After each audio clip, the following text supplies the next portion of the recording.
The moment that woman stepped onto my porch, I knew she wasn't here to welcome me. She stood there, arms crossed, lips pursed, and a clipboard clutched like it was a weapon.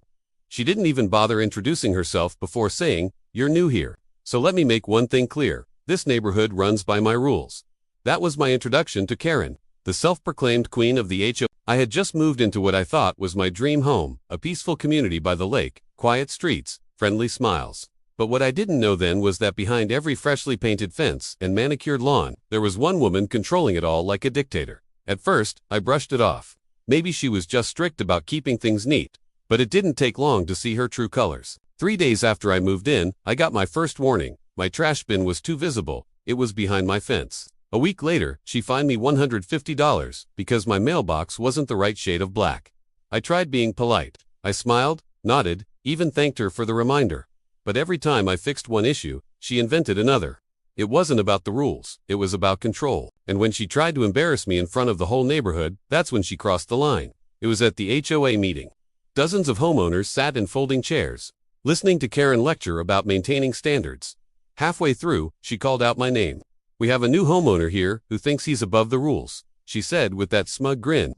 People turned to stare at me. She went on, listing supposed violations: fence too high, unapproved plants, even non-compliant vehicle size. Every word was a lie. I stood up slowly. "Karen," I said, calm but firm, "every one of those items was approved by the HOA 2 weeks before I moved in. Signed by you." She blinked, her confidence slipping. "That's not true." I pulled out a folder, copies of every signed approval, with her signature in bold ink. I held them up for everyone to see. The room went quiet. People began whispering. Karen's face turned red. "Well," she stammered, "even if that's the case, it doesn't change the fact that—" "It changes everything," I interrupted. "You've been targeting me since I moved in, and I think everyone here deserves to know why." She glared, but she didn't answer, because she couldn't. That night, I started digging. And what I found made my blood boil. Karen wasn't just a busybody with a clipboard, she was a thief. She had been using HOA funds for her own luxury lifestyle, maintenance fees for landscaping that never happened, community printing costs that went straight to her cousin's business, event expenses that matched her spa trips and fancy dinners. I wasn't just a homeowner, I was a federal auditor, and this was my world. Numbers, signatures, paper trails, I knew how to uncover lies, and I had found plenty. At the next HOA meeting, I came prepared. Karen walked in as usual, acting like she owned the place. The neighbors sat, quiet and tense. She started her speech, but I stood up.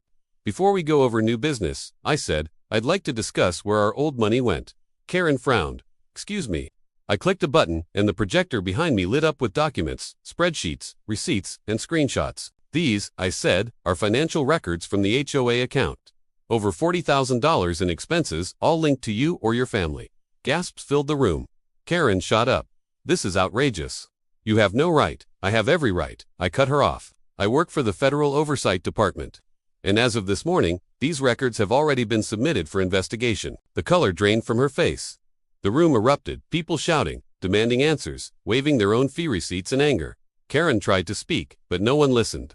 For years, she had bullied everyone, and now the entire community was turning on her. By the next morning, it was over. The HOA board voted unanimously to remove her from her position. A county audit was opened. Within weeks, the evidence piled up enough to charge her with embezzlement and fraud. Her empire of intimidation, gone. Her authority stripped. Her reputation destroyed. And for the first time since moving in, the neighborhood felt peaceful. Months later, I saw Karen one last time. She was standing in her yard with a for sale sign behind her, eyes full of bitterness. "You think you won?" she hissed. I smiled. "No, Karen, I think justice won." She didn't say another word, just turned around and walked into her empty house. Now, the HOA is run by actual neighbors, good people who care about the community, not power. The rules are fair, the atmosphere is friendly, and no one lives in fear of a clipboard. Sometimes I walk by the lake and think about how it all started. One woman trying to control everything around her, and one man she thought she could intimidate. She thought I was just another quiet homeowner. She didn't know I was the one person she should never have messed with, because when you make it your mission to control others, you eventually meet someone who knows exactly how to take control back.